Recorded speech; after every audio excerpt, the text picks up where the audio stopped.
رکھنے والے بزرگوں، جس طرح ملک صاحب نے آپ کے سامنے تفصیلات رکھے، ملک صاحب کا ایک ایک لفظ مظلومیت اور حب الوطنی سے ثابت ہے، اور میں تو ان لوگوں کو سلام کرتا ہوں کہ اتنے مظالم سہنے کے باوجود،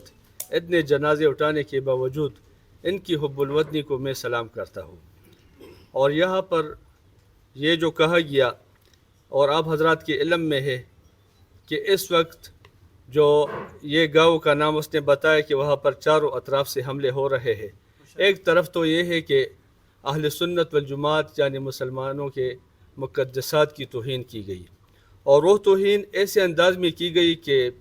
خدا کی قسم وہ ناقابل برداشت ہے۔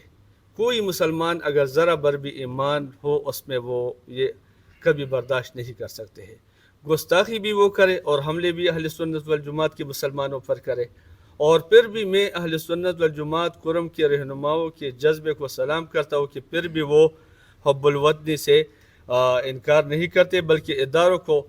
درخواست کرتے ہیں کہ آپ آ جائیں، ہم آپ کے ساتھ ہیں امن کے لیے، آپ آ جائیں، آپریشن کریں۔ یہ میرے خیال میں پورے پاکستان میں کہیں پر اہل سنت والجماعت یہ جو ذمہ داران بیٹھے، کہیں آپ کو ایسے الفاظ سنے نہیں ہوں گے کہ خود دعوت دیتے ہیں کہ آپ آ جائیں اور آپریشن کریں۔ ایسے حالات میں جب پاکستان ایک نازک ترین دور سے گزر رہا ہے، ایسے دور میں پیغمبر اسلام کی گستاخی، اصحاب رسول کی گستاخی، اور یہ پھر لڑائی اور مظلوم مسلمانوں کی شہادت ہے، وہاں پر جو زخمی پڑے ہوئے ہیں وہ علاج کے لیے تڑپ رہے ہیں، ان کی اسپتال تک رسائی نہیں ہوتی۔ میرے خیال میں یہ پاکستان کے خلاف سازش ہے، یہ امن کے خلاف سازش ہے، اور یہ محب وطن لوگ ہیں، لہٰذا اداروں کو فوری طور پر وہاں دہشت گردوں کے خلاف آپریشن کرنا چاہیے، جو وہاں پر تنظیمیں بنائی گئی ہے اس کے خلاف کارروائی ہونی چاہیے، جو غیر ملکی اشاروں پر ناچ رہے ہیں۔ اور یہ لوگ آپ سب حضرات کے سامنے ہے کہ وہ کون لوگ ہیں جنہوں نے پاکستان کے جھنڈے اتار کر جلا دیے اور وہاں پر غیر ممالک کے جھنڈے لگا دیے، لیکن اہل سنت والجماعت کے مسلمانوں نے باوجود شہادتوں کے، باوجود جنازوں اٹھانوں کے، باوجود یہ